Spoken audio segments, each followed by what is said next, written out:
I'm Patrick Smelly, editor and co-founder of BusinessDesk, New Zealand's best business news and economic news service, which I hope that you either all now subscribe to or will very shortly. We've got a great lineup of panellists this morning. We've been having a lively chat about the material that we're going to discuss. I am going to run quickly through the agenda. First, we're going to hear from Andrew Fairgrave from 2degrees about the Shaping Business Study 2023, and then I'm going to make a few remarks about how it struck me as a former small business owner and as the editor of BusinessDesk, and then we're going to have a discussion amongst the panel, and then we will go to Q&A.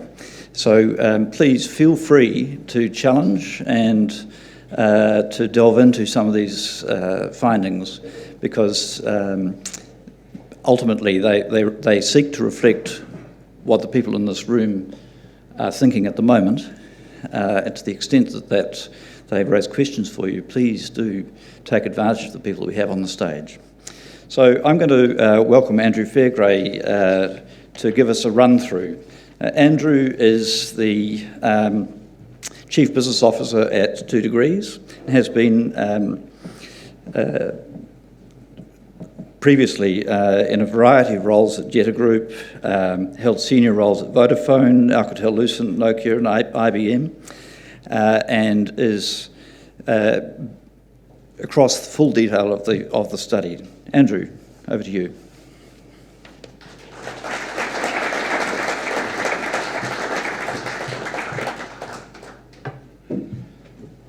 Thanks, Patrick, and welcome to everyone this morning. It's a pleasure on behalf of 2degrees to have you here as we share the results of the Shaping Business study. And thank you very much to the BusinessDesk and NZME for hosting us in this wonderful location. So I'll just make sure we get this working. We'll be able to get there in a minute. So the Shaping Business study for 2degrees now has been going for 4 years. We've had over 3,000 people that have responded in the last year, and the results that we're going to be looking at now, we've had 700 people respond. And I'm often asked, what is it that 2degrees decided to get into shaping business and understand the business community?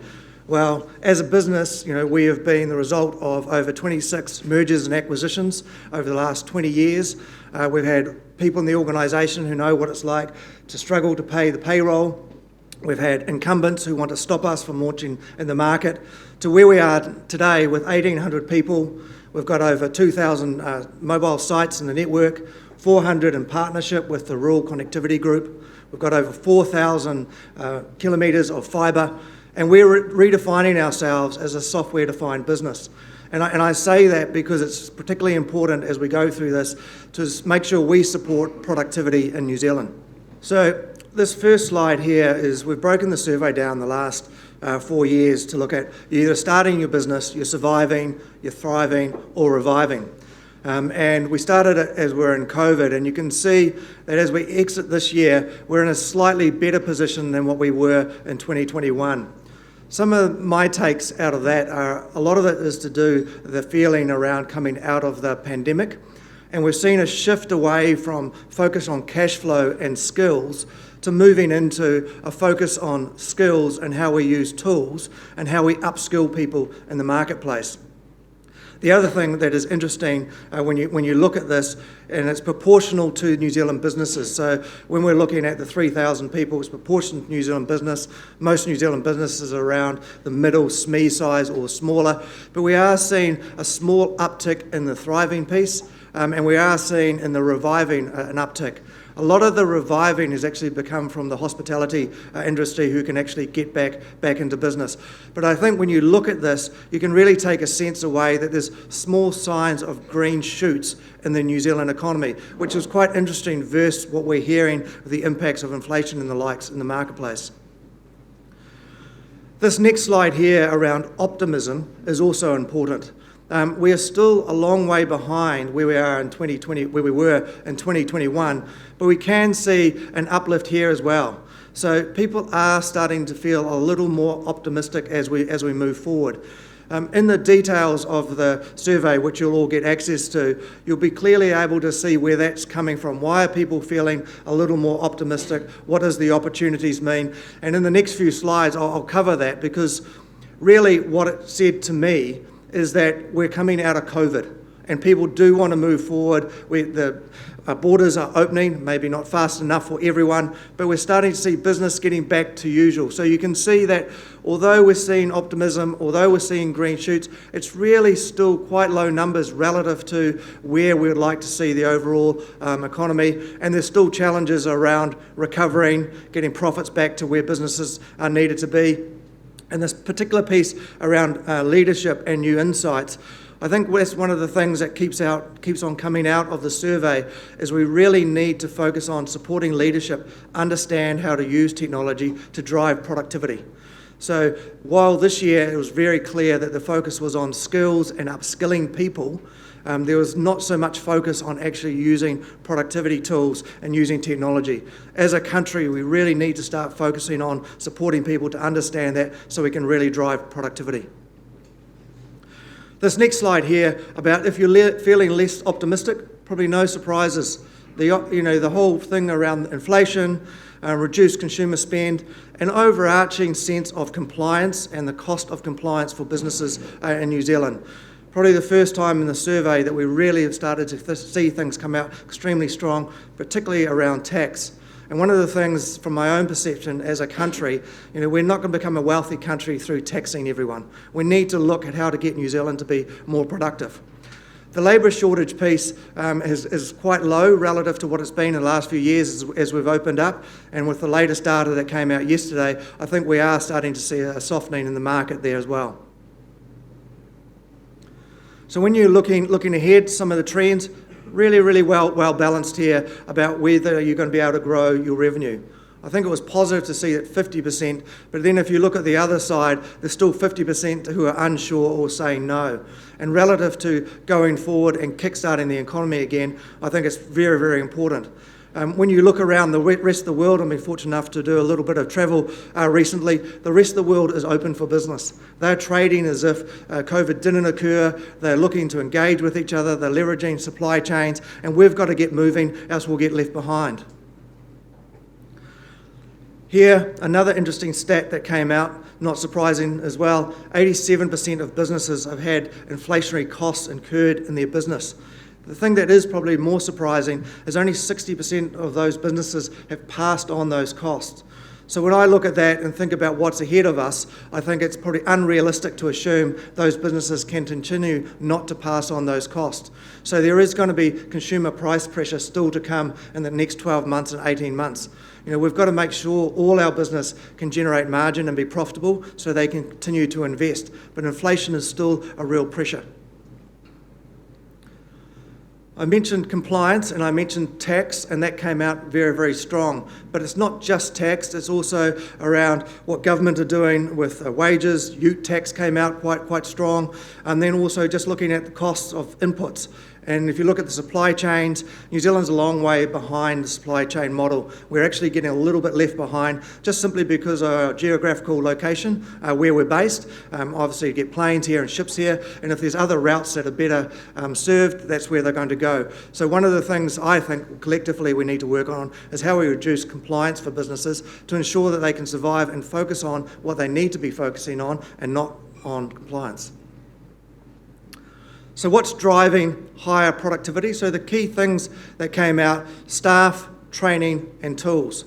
I think the staff one was interesting, and there was a range of things that were occurring in this space. Large organisations were continuing to be able to invest in staff training and upskilling. They were also supporting staff by giving them days off and flexible working. Probably not surprising when you think about that they can actually probably absorb having a team doing training. As you work through the medium-sized businesses into SME, they don't have the luxury of taking people out for a day. They also didn't seem to have an understanding of where can they actually get the tools they need to train themselves. And it's one of the really big challenges that we're looking to work through. I know through our partnership with the Chamber of Commerce during COVID, one of the key challenges, where do you go to get the tools that you need to help small businesses?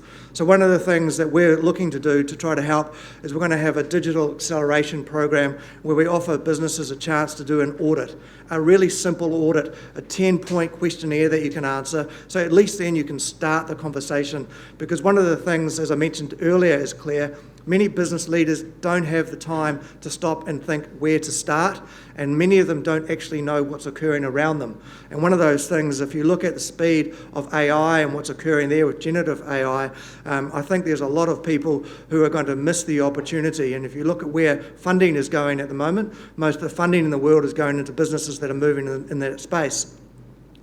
On the tools piece, it's one probably that I'm most passionate about and why I believe in working for 2 Degrees so much with the assets that we have.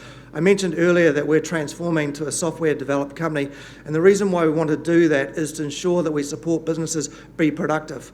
Our job is to serve up our assets, and we've got fantastic assets here in New Zealand and they're world class, and put them in a way that businesses can use them to simplify how they do business. Our job is not to tell them how to do business. Our job is to support them to be productive. And looking at ways to do that, for example, take cost of people out, supporting managing your cost centres for your fixed services or your mobile services. We want to remove that away. We want to have a platform that has open APIs and leverage the ecosystem of partners across New Zealand. I don't think, from my perspective, we're going to go anywhere if we think we can do it all ourselves. Another reason why we're all here together today is that we need to leverage each other's strengths and share and talk about and take learnings from each other and keep moving forward. So tools are a really important thing. And while many of us might take it for granted, relative to the businesses that we're in and the flexibility, that we have, there are still a lot of businesses that don't see the benefit of actually having your email on your mobile phone, taking advantage of mobility. And I make the point of saying mobility, not mobile. It's about mobility and what they can do. And recently, we've been doing some work with the Chamber and other industries, and I think there's a great quote from some people that work in the gaming and creative media industry. They're really focused and lobbying around how can New Zealand become the sustainable, weightless export industry for gaming and creative thought. So when you start to think about new ways of leveraging all the fantastic telecommunication assets we have in New Zealand, I think we've got a really important role. But we have one role to play about supporting productivity. There's a great ecosystem across New Zealand, and tools are really, really important. This next piece here reinforce that. Those that are using technology are really still thriving. One of the things that came out in the survey, and you'll see, is that there's still this lack of acceptance that we need to be aware of cybersecurity. Still, a lot of people don't think about it. And relative to the risk of that, yes, if you're a large business, you can say we're prepared and we're ready. But if you're a small or medium-sized business, you can lose your whole business overnight.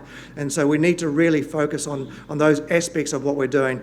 And then when you look at those who are surviving only at 50%, if we want to support productivity across New Zealand, it's those businesses we need to provide simple tools to, simple resources they can find online, and show them what they can do step by step.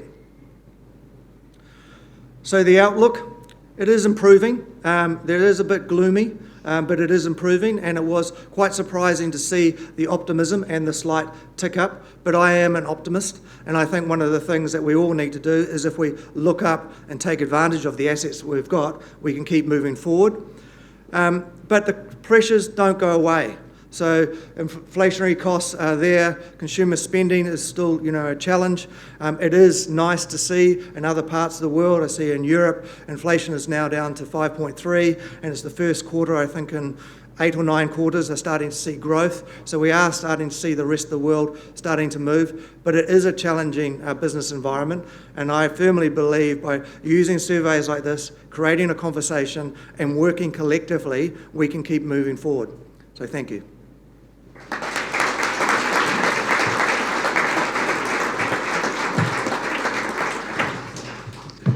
Thanks, Andrew. I'm going to ask our panellists to come up to the stage now.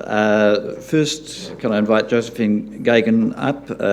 Josephine is the founder and former chief executive of Geneva Healthcare, is now the chair of the New Zealand of NZ Health Group, which is now Geneva's parent company, and the parent company for Healthcare New Zealand, which is New Zealand's largest healthcare disability and wellbeing support provider.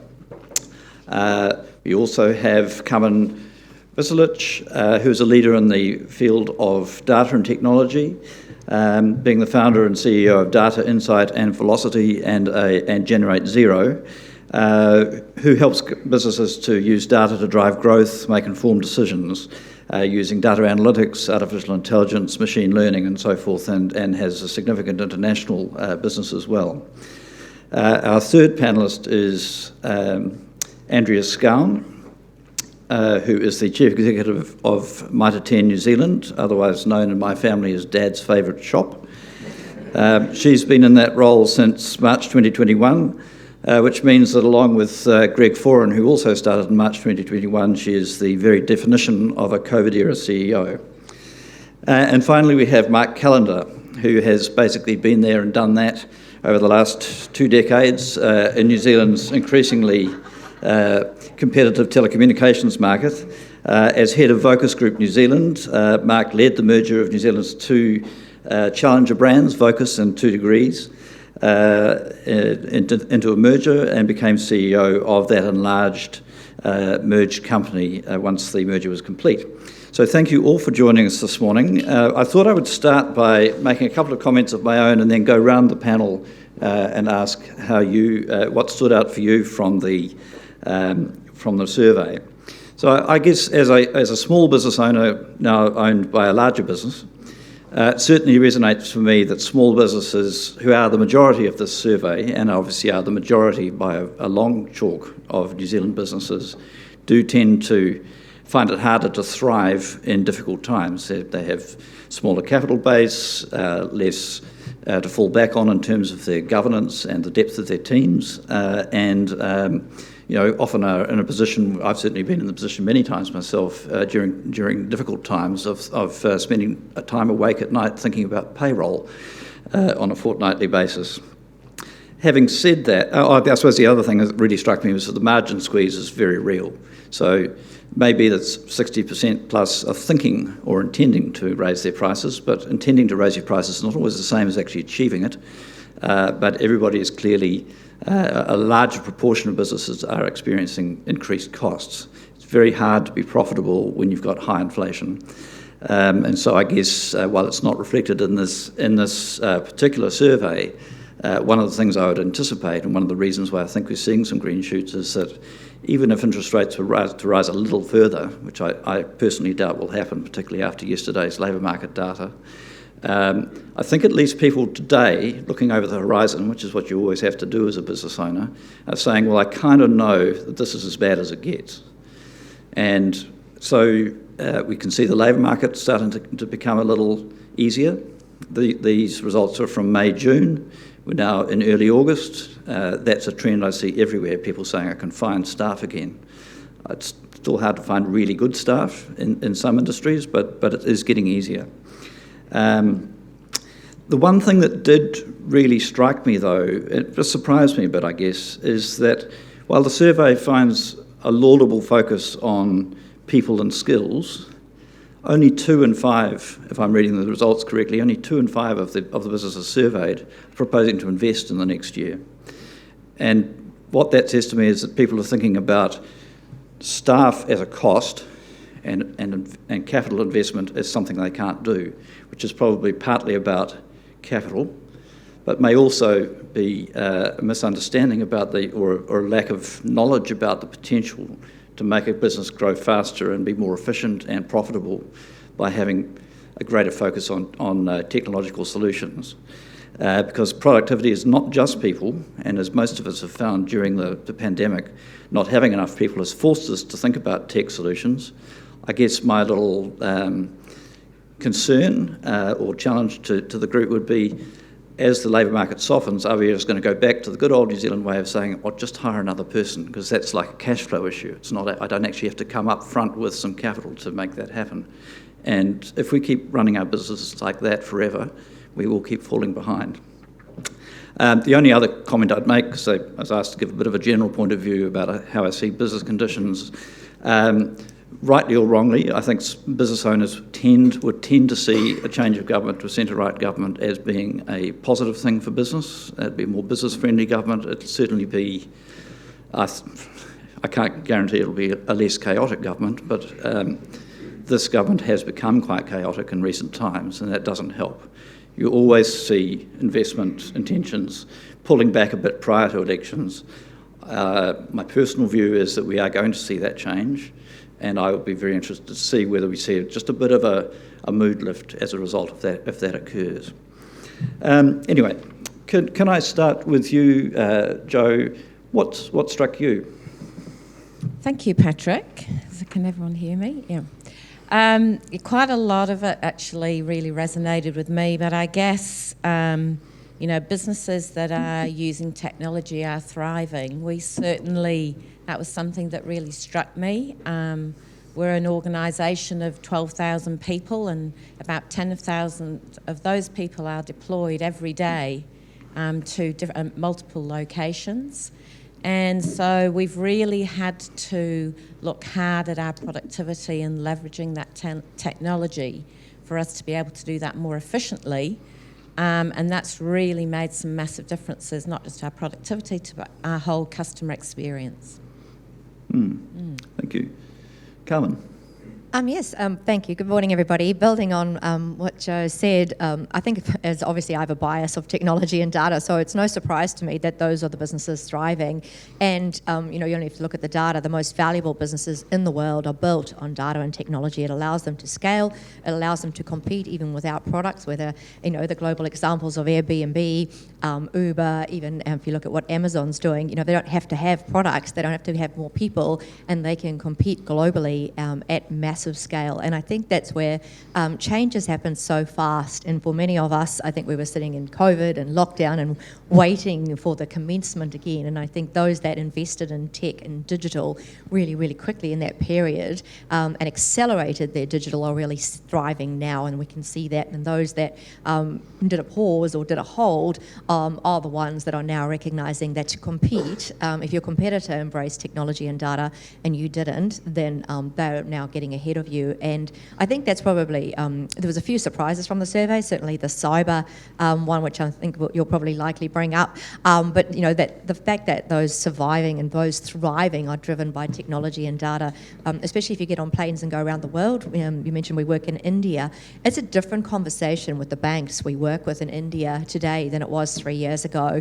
That while we were in lockdown here and I wasn't able to get over there, my team was there, but actually they're going, hurry up, how fast can we digitise all these other things, not just what we were already doing, because we're only going to grow, we're only going to scale, and we can only do that efficiently with technology and with data. And that's the question, not how do we hire more people, which when you're working with clients in India is a real learning and a real shift to recognise technology and data will enable it.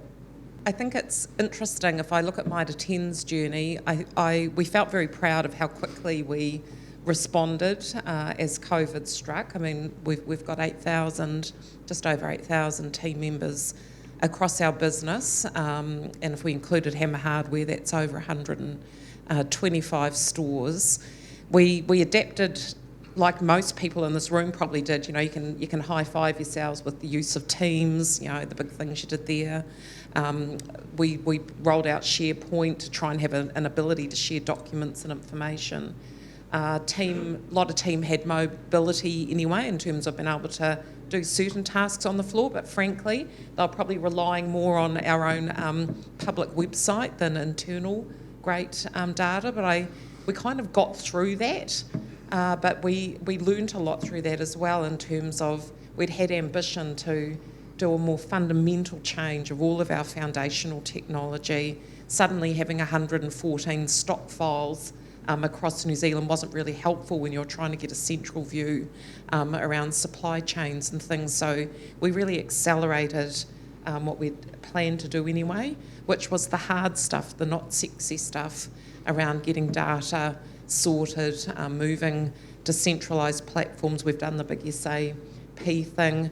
We're still in it. We're in year 3 now. It's been really hard, of a massive investment, particularly for a cooperative, where you are made up of small to medium businesses. You don't have a big corporate balance sheet to lean on, and we will have invested nearly $250 million when we've finished.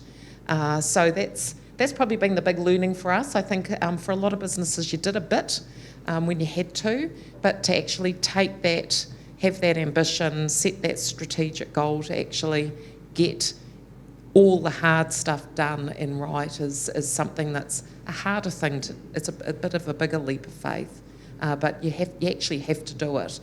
You'll hinder your ability to grow and not just grow at any cost. Like we knew for our past probably for about 6 years, every additional, because we've got the lion's share of market, but every additional sales dollar we've grown has been at a lower profit, because we knew how inefficient we were at our core, and regardless of the scale of your organisation, it's going to be the same story. So you've just got to take that leap of faith, I think.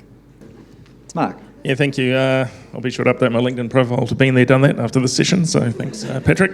I overthought my LinkedIn a little bit there. I would just add, it's really pleasing to see those that are thriving and investing in tech. But I think the thing that stood out for me is the small businesses that aren't thriving, that aren't investing in tech. And too often, when you're a large business, you do have the investments you make. But I think small businesses, it's the little things. So take things like a Microsoft suite of products. There's so many features that are included in your bundles. If you've got hybrid working from home and you're a small business, making sure that, again, equipment and PCs and broadband connections are set up appropriately. It's all those little things that I think we need to move small businesses along on. It's fundamentally, small businesses do make up a very, very large part of New Zealand. And I think it's really important that we bring them on that journey and help them enable tech even at the lowest levels and take them on that journey. So it's probably the one thing that was quite surprising about that as well. So Mark, with that experience, a couple of decades of watching New Zealand businesses start to adopt these technologies at varying rates, what strikes you as being perhaps the biggest barriers that people face? I mean, my perception is it's a combination, if I'm speaking for myself, combination of a lack of capital, but more to the point, a lack of understanding of what it is that I actually need to do. And how do you overcome that? So definitely time. So particularly the smaller business gets its time, because you're wearing multiple hats in a small business. And my advice is reach out to partners. And again, if you look at telcos in particular, they've evolved as we talk about ourselves as being a software company. We're around how we enable productivity for businesses regardless of size. So there are people and resources you can lean on outside of your own business to do that, and that's again where you go to trusted advisors such as your telcos or your MSPs or your partners in that technology field. You don't have to solve the problem yourself. So the most important thing is to ask the question and obviously get out and be curious. But there are great solutions out there and great partners to talk to. Could I? Sorry, Joe. I'm going to say a good example of that, Mark, is working with 2degrees, and as I said, we've got a mobile workforce, and we gave all of our staff a mobile phone and put the training platform on that mobile phone, so they were able to learn, access training at any time of the day or night, really, and that sort of is a really good example of how you can really leverage that technology with someone like 2degrees. You must deal with these sorts of questions constantly, Carmen. Yeah, I think it's about the ecosystem, actually, because no one exists in a silo. And for smaller businesses, your customers are all digital. They're all online. They all expect a seamless and relevant experience. They all expect you to make their lives easy. They all expect you to know them, to reward you for their business. And we all know when companies do that well and when companies don't, and how that experience and our own personal network of social really can change that. When I walk into the lounge and Air New Zealand says, "Welcome back, you want your coffee?" I go, "Oh, happy days." And when it says, "Oh, the coffee thing's not working, you've got to go put it on the iPad," I'm like, "Oh my God, first world problems. It's not the coffee app's not working this morning." And it's such a small thing that can really delight me. Now, if they extended that to when I give them my car at valet and go, "Coffee's ready for you," and it'll be there, then I'll be even happier. But it's such a small thing, and that's a small example of technology surprising and delighting your customers. It does depend on the ecosystem, because you're a small business and your customer has this expectation and you're not meeting it. They're judging you, whether you're small small or whether you're big. That's our expectation as customers. Our demands have changed, and so we have to change. And I say it also depends on ecosystems, because when I look at what we've done in New Zealand with digitising the property ecosystem, it didn't happen overnight. Suddenly we're like, ta-da, we've got cloud, it's going to be seamless, it's going to be easy, everybody plug into Velocity. It was really, really hard. And now when we're doing that in India, which is the size of Europe, as complex as Europe, and we're going, ta-da, plug into Velocity, they're going, yay, quick, hurry up and digitise the legal part and do these other things too. And it is that paradigm shift in that market. We see that in the UAE. We were talking about airports, and I land in Dubai, and in 5 minutes I'm outside. I haven't filled out a single form, and the expectation is digital everything. So the more that we can have that expectation across our ecosystems, with partners, to the example of 2degrees, partners that we partner with NZME, partners of different partners that are embracing technology, the better and faster we can compete globally, and we have to compete globally to survive and more to thrive. Thanks. Andrea, you're kind of an interesting example in the sense that as a cooperatively owned group, with a core at the centre, which has obviously had to lead the process of spending $250 million, which is not trivial. Just wondered whether you could reflect a bit on how did you take people on that journey, and how did you gain confidence yourself as a senior management team and a board it might attend that was the right spend and that you were doing the right thing? Well, the spend kept going up. That helped. So what they signed up for wasn't the end number. Sorry, not to be too smart on that. I guess we did start, like most management do, with the risk of being on legacy technology. All retailers love to sweat the assets, and our legacy technology had been put in 1994, so there was a bit of catch up to do. The other thing retailers are loath to do is ever change your point of sale, so that's probably been the hardest thing to agree to do. But joking aside, we did have end of life and risk and things that were just harder to be careful about risk around with such legacy technology. Different independently owned businesses, as I've said, but needing to be integrated and work together in order to have a digital presence and have that online to offline experience for customers that felt frictionless. So the need for all of those things just built that story that there was just no way we could be a modern digital retailer without connected good data, without people feeling safe to operate online to offline with us, and a whole bunch of other strategic ambition that just couldn't be unlocked without better, smarter, connected technology, the things we want to do in supply chain, the things we want to do about knowing customers and digital and through loyalty and whatnot. We just couldn't achieve any of that without better connected technology. So I've got a board, they are very entrepreneurial, as you would expect members of cooperatives to be. The biggest risk they'd taken before, though, was probably 20 years ago, building big orange boxes when they knew Bunnings was coming.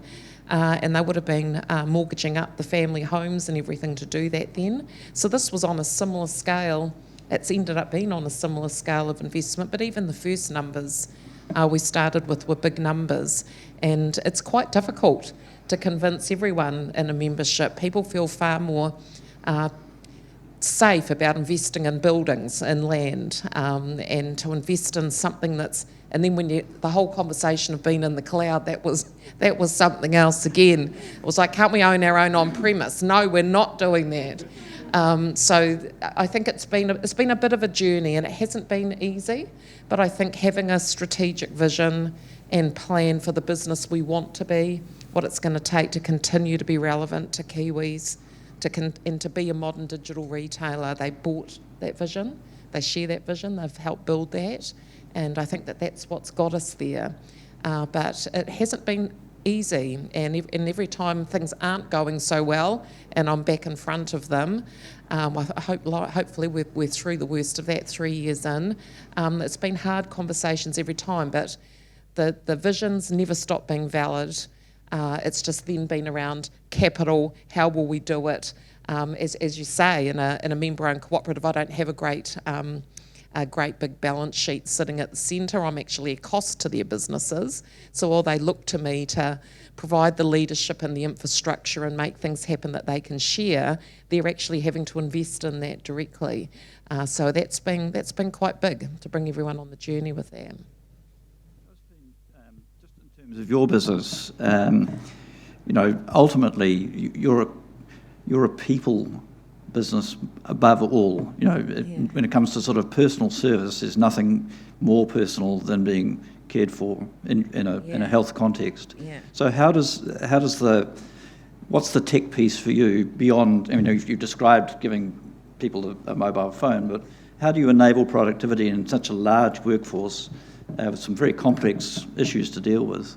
Yeah, I was sort of laughing because one of my staff members are here. I've got a 84-year-old majority shareholder who doesn't use a smartphone. So the battle of trying to get capital investment has been particularly challenging. But I think one of the first things that we did was identify what our greatest problem was, which was not business as usual, not deploying those 10,000 staff every day, but it was when the person was not available, they were suddenly sick. And if we look at, in COVID, when sickness quadrupled, we were looking at about 1,000 people a day. And of those, each one of those people would have had between 5 and 10 appointments a day that you then had to replace with a human. And as you say, there's nothing more intimate or essential than delivering the right care to someone who is very vulnerable in their own home. And it was an enormous problem for us and continued to be an enormous problem. So what we have done is we've built a robot, fundamentally who, when that person calls in sick, all of their visits are automatically emptied. And then the robot starts looking for replacement people, which is a very complex skill to have. They have to find the right skills. They have to understand where the person was last located, the replacement person, and also whether that person has got spare hours. So there's an employment overlay of that person. And we've done that. I say we vicariously. Steve's team have done an amazing job at having that live. And what would take one individual between 5 and 15 minutes is now done in a matter of seconds. The interesting byproduct, I was talking to Mike about, Mark, I've got your name wrong now, Mark, is the quite a different shift in employment engagement. So rather than us phoning people and calling them and saying, can you do this, can you do that, the jobs go out and the person chooses whether they take that job. And so there's been this incredible shift in power and control over my work life, which a lot of those people didn't have before. That's really interesting. I'll just add to that. What I loved about the story and discussion on that is it's a great, the technology focus there was around productivity and a problem for people, but the customer outcome was phenomenal. At the end of it as well, right? So the most important outcome was this customer. So this technology solved a really important productivity problem, but fundamentally delivered a much better customer outcome as well. Yeah. So the robot informs the client and or their family when the person is sick, goes through the whole process.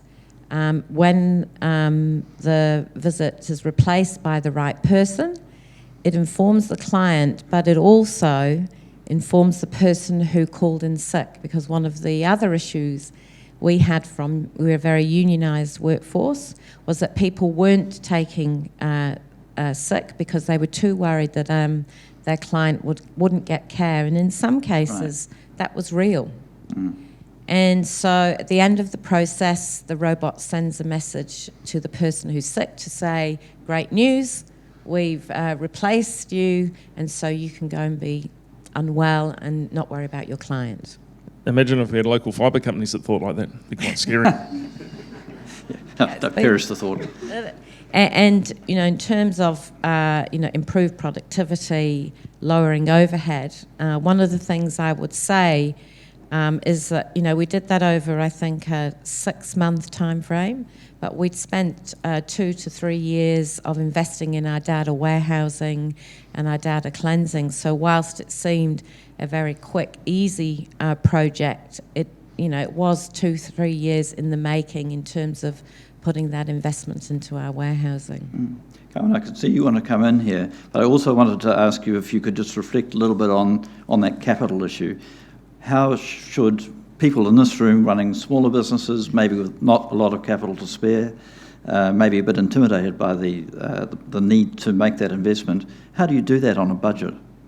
I think start small. The problem is it becomes a very big project and, over a very long period of time, which obviously sometimes needs to happen if you're a larger company. But the technology is evolving so fast, and I think start small and actually, it's a competitive market, so make sure you do go to market with whatever you're trying to do and find the right fit and make them deliver in bite-sized pieces. We do this and show incremental value even in analytics, which is traditionally a big thing, and people used to spend months and months building the perfect churn model. Well, by then the customer's gone, and whereas actually we set new paradigms working. Even with some telcos where they're like, well, our competitor did an offer, we need to push something out, and I'm like, well, when do you need it by? Oh, this afternoon, or otherwise we're going to do no offer, or we're going to do a blanket offer. And suddenly you're like, okay, segmentation model in 4 hours, and your team's like, oh, segmentation model in 4 hours. And well, it's like, well, actually some is better than none. We can do a segmentation model in 4 hours and just break it into 4 basic groups. So I think about what you can do and how can you do. It doesn't have to be perfect. For most of us, we're not doing heart surgery or sending a rocket to the moon. It doesn't have to be perfect. I mean, we're building models for automated valuation models that banks rely on for billions of dollars. That model has to be perfect. We can't change it, and we use AI and machine learning to quality control. But think about small. What can you deliver? Even if you can only get single customer view for a small volume, look at Lemonade. They did that approval for that leather jacket in 2 minutes. Can they do that for all insurance claims? Of course not. But for those customers, they then built on that. So I think that premise of agile, think small and test and learn, and just think about where can you take one person's salary and spend that. Because then it's like for like. So we had even in our help desk, somebody said, well, we need to hire more people, we're getting busier. And we've always said, if someone is calling us, why? What have we not answered or made intuitive? And they said, well, now the volume is really growing. We've got over 90% of New Zealand lenders using the platform, all these brokers, valuers, lenders. My call centre has 2 full-time people. Our competitor has a whole floor in the Philippines. And so we're capturing, and they wanted to hire someone. We did an innovation day, we did a chatbot, and we pushed that out, we tested it instead of hiring a person. And so that's quite a lot of money to hire a person, depending on, even if they're on a lower salary. Take that money and start small and think about that. And I'll probably just end with a big example of transformation, thinking of technology and adoption, which I think is also, you have to think creatively. What is the problem that you're trying to solve, and who is the end user? And what an amazing example from Josephine. In India, when we went from a beautiful market like New Zealand with perfect data, there's no data. And valuers go and get a document from the branch, and they go and do a valuation, and they give back a document. And the banks are going to us, how are you going to quality control? What data are you going to use to tell me that valuation was right or wrong, so I can lend to the unbanked who don't have a credit score? And I'm going, why is everyone asking me this question? Is it a trick question? There's no data. And I wasted almost a year trying to buy data from different partners. No one had any data. There's no addressing in India if you go to India. And so it's such a problem. And if you're thinking then going, well, I've got no data. She's saying use data and do analytics and do AI. I don't even have any data. And the answer is, how do you create that, and what is the problem you're solving? And what we did is we thought, well, every day thousands and thousands of valuers are visiting properties, and so we'll give them the tool for free. So we invested and we gave them a free app that they go to the property, they geotag the address, the bank's template is preloaded in the app. timestamps it, takes the photos, they fill it out, they do the calculation, they sign it in blockchain, and suddenly, in a couple of hours, it goes straight back to the bank. And suddenly, for the first time ever, we're building a nationwide property database in India of validated addresses. That was never happened before. And we talk about your 84-year-old staff member, board member, I was thinking about the 70-year-old valuer in this remote village who went into the bank branch to get the app put on his phone for the first time ever to use digital technology to do his valuation. And suddenly you can do so many more valuations in a day. So I think you also have to think creatively about the problem that you're solving. Yeah, great stories. We're going to come to the floor for some questions in a moment, but I just wanted to turn back to the Shaping Business study for a moment with a question for both Andrea and Mark. So you both effectively sort of, perhaps not, I don't know that you regard telco or Mitre 10 as FMCG, but there's a lot of products, a lot of sort of small spend stuff as well as big spend. How do you see the next, in your two respective sectors, how do you see the next 12 months playing out? We've certainly seen things slow in the last 4 months, but I'll start by saying that we had what I think everyone accepts as just an unnatural growth during those couple of years of COVID. So we grew almost 40% in our business. So I think everyone's expected it to come off, and everyone's got a part to play in that cooling of the economy to try and help with inflation. So we are expecting very low growth compared to where we've been, and that would be lower in retail than trade, like building products and construction, and all of that is growing at a faster rate than our retail business. And I guess even though we've come out the other side, definitely of more inflation coming into cost prices, definitely with freight backing out and everything, the costs of goods we're importing definitely come back, and we're managing to negotiate fairer pricing, which is really important from a value perspective for customers as well. But the stock we do have, and there's quite a lot in the supply chain if everyone thinks about it, because that's got some inflation baked into it. And our supply, we ended up with weeks and weeks and weeks of cover because it was that whole supply challenge of you've got to have stock. We put the pressure on our suppliers. They all had stock. They put pressure on the factories. They put pressure on the raw materials suppliers. So we all bought at these prices. And I think for a lot of products in New Zealand that are ultimately imported, it's probably going to take a few months for that to wash through. Would it be fair to assume that rather than prices falling, it's more likely that they stabilise? Yes. No, we're definitely seeing prices falling in our business, but my point is that's putting a lot of margin pressure on because you've still got a lot of stock you've bought coming through at higher prices. So while we're seeing slow growth, if I actually stripped out the cost and input inflation that's in a lot of those products and actually had a conversation here around how many units you're going to sell in the next 12 months versus the last 12 months, I'd expect those units to be lower. But that is still, that's just a bit of a reshaping on what's been an unnatural high, I believe. So we're very bullish about that very low growth for 12 months, and then we'll see ourselves coming out of that. But we're a business sort of 60-40 retail trade, so with trade growing at a higher rate than that, that kind of is what gives us that low growth.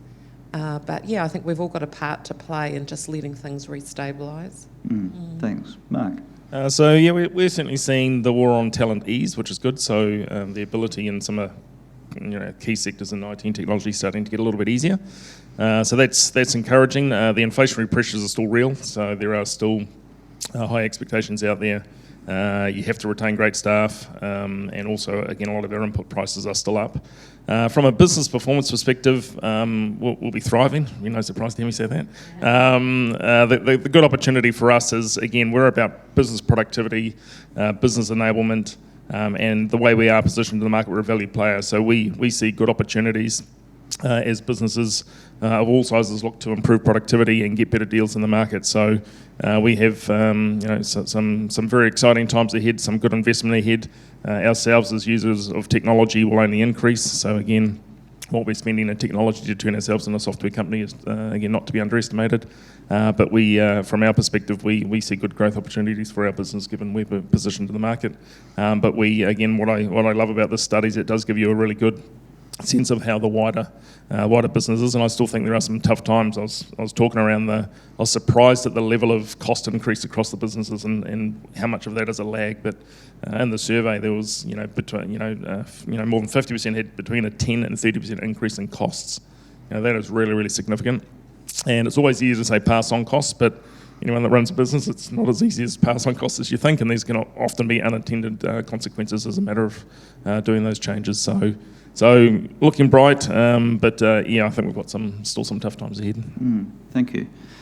I'll throw this out into the floor now. If you've got questions for me, don't all be New Zealanders and wait until we're at like 27 minutes past 9 and all decide at the same time that you want to ask something, because that's my consistent experience. Hopefully there's somebody there who has something I would like to ask. A lot of intellectual capital on the stage here.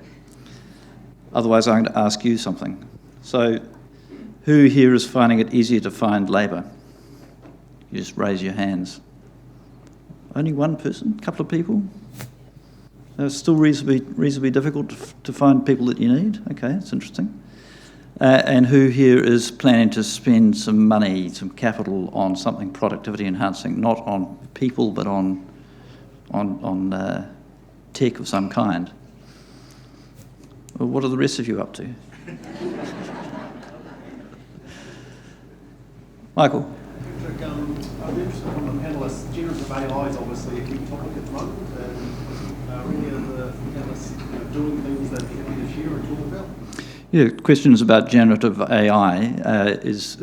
What are any of the panellists' businesses doing in that area? So the really exciting thing with generative AI is how quickly it's come along. So we've stood up a team, Stephen's in the room here, so we've stood up an AI team that sits under our CIO, and we're exploring where it goes. So everything from marketing automation to base code development to bots in our call centres and environments. And more creatively, I had a 3-hour flight delay and we used generative AI to create superheroes of all the executive team while we were waiting. So it's really, really impressive technology. But it is scary at the pace that it's moving. I think boards and management are grappling on the potential of it. And again, I think Joe's example is a great example of where that technology will go and get smarter and smarter. Carl? So we've been using it for quite a while, as you'd expect, and I think we're just increasing our use, but also recognising we do need to put policies in place as to how our team is using it, and also to protect our IP and manage that. So just constantly evolving as well as enabling, and I think it's phenomenal what it does when we talk about productivity. We had to do 18,000 suburb descriptions for our new real estate product in Australia, and it took a few goes to teach it, but it did it instantly. It updates it. It's just magic. So. Automation, efficiency, quality control, code checking, and predicting all those things. For some, you're always going to need to understand your methodology, and obviously for automated valuation models of estimating the value of a property, the Reserve Bank doesn't want a black box. And so, you can still use it to predict and to monitor and to check, but, there's user cases. And I think if you're not thinking about it, I just encourage you to think about how you challenge your staff, and your younger staff, like your example of the avatar, are the ones that will do it. I was saying our team put our offices in the metaverse in Gathertown when we went into lockdown and said, you can walk over to your desk and we're obviously a little bit geeky, but it's just thinking about how you evolve things. And we are getting a little bit left behind. It's fascinating in Dubai, the police station is in the metaverse, and they're just really taking everything to the next level. So if you're not having a go, I definitely encourage you to just open your minds and see what's possible. Yeah, I would say we're probably all, whether you realise it or not, utilising AI. If you're using any third-party software, you can guarantee it's in there working away. Within Mitre 10, we're doing a bit. We're not bleeding edge. We've got a team of people pretty keen on using it. So we're using it for coding. We're using it to build knowledge base, like easy as, project sort of help stuff. We're using it in data and insights. I think the challenge for businesses is going to be the economics of it. As you start to look at what could you do, so we've been in talks with Microsoft around their Copilot and looking at being early adopters with that, and I haven't heard the latest numbers, but we're obviously all on Microsoft Office and everything, so the idea of utilising some type of AI to get more productivity there, I'm keen on that. And as I say, I haven't heard the latest numbers, but the last I heard, licensing was looking at about US $30 a month. Well, that's quite a lot of money in a big team like ours. That's at about the rate of an enterprise e-licence, which is the top end licence with Office, to give you that idea. So I think for providers, they're going to have to get the economics of this looking better for businesses for it to make sense. That's just a bit of a watch out from me. I think you've got to be saving 12 to 15 minutes on every possible email, right, or Teams meeting or something across that. It's going to take a lot to get payback on those economics right now. Interesting. Joe? I think we're at the beginning of our journey, really, in the AI. To Carmen's point, we started looking at an AI policy, and there are so many things that we could use AI for. Dealing with very vulnerable people, I think we've got to be very careful about how we apply that. And so having a strategy and a policy, that's sort of where we're at. And then we've started looking at using AI to answer some questions like, what sort of people call in sick on a Monday and what that profile looks like, and how that might influence recruitment, or there's a plethora of things, and I don't think we're quite there in understanding the value that it brings to Andrea's point. It can be quite expensive, so you want to make sure that you are getting the value out of it for your organisation. Carmen? I think I've already gone, but I think sorry. there's so many things. I mean, there's code bias. Yeah. I'm sorry, I've got myself confused. Have I asked you, Mark? Been there, done that. Okay. We've all gone. Right. I was okay. last. Well, in that case, I have my own little AI story to tell, because I think what you've touched on is the trust issue. So in journalism, I think the one thing that people would dislike would be to feel that no actual human had been involved in writing a story. But we at BusinessDesk have put our toe into that pond to say, okay, there's a whole lot of stuff that comes out every day which is basically a bit dull, and it's not a good use of 25 minutes of a journalist's time and another 10 minutes for somebody to sub it, another 5 minutes for somebody to publish it. So we have AI generating short stories of mainly NZX announcements at the moment, using just that very kernel of information. Doesn't go beyond that, doesn't try to find anything new, just takes what's in there and turns it into a story, and it's surprising how effective that is a lot of the time, most of the time. Occasionally you get a bit of a weird one. But we will never publish those stories as if they were part of our normal news feed. We have these stories are generated by AI bit. So they'll be accurate because they come off the base information. If there's inaccuracy, it'll be because the source was inaccurate, not because we did something to it. Where I'm seeing it being particularly useful, and I think it might be useful for other businesses, particularly thinking about very big data sets. If I'm sitting in my office and the select committee deadline for submissions on the Resource Management Act, submissions on the reforms comes through, there can be something like 2,000 or 3,000 submissions. And some of them will be very substantive, some of them will be very long, and an awful lot of them will be complete nonsense.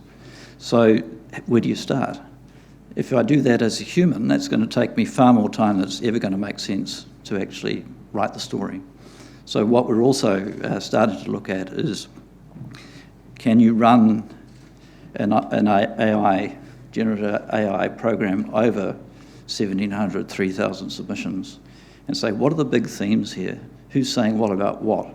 Because that's where you'll see the patterns, and it's always the patterns in anything which involves kind of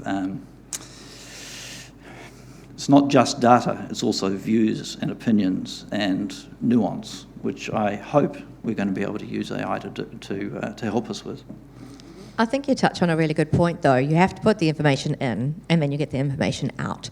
And it is still the old adage of rubbish in, rubbish out. So if we're talking about productivity and efficiency and technology and data, it is thinking about what is your strategy, not just of AI, what is your strategy to capture accurate data? Because only if you're doing that and thinking of your data as an asset and protecting it, and it was really surprising, the cyber, the low priority of cyber in the survey, that if your data is an asset, and I think each of us individually thinks of our data as an asset. When people ask me my date of birth, if I'm entering something on a company website, I'm like, why do you need that? Do I actually want to give them my date of birth, given all the numbers of ransomware and things going out there? Carbon Research's actual date of birth, or does it matter if I put the wrong day? Because why do you need that? Don't you just need to know I'm in this segment of this age bracket? Why are you even asking for that? That's another thing around data strategy of if you don't need to collect it, you shouldn't.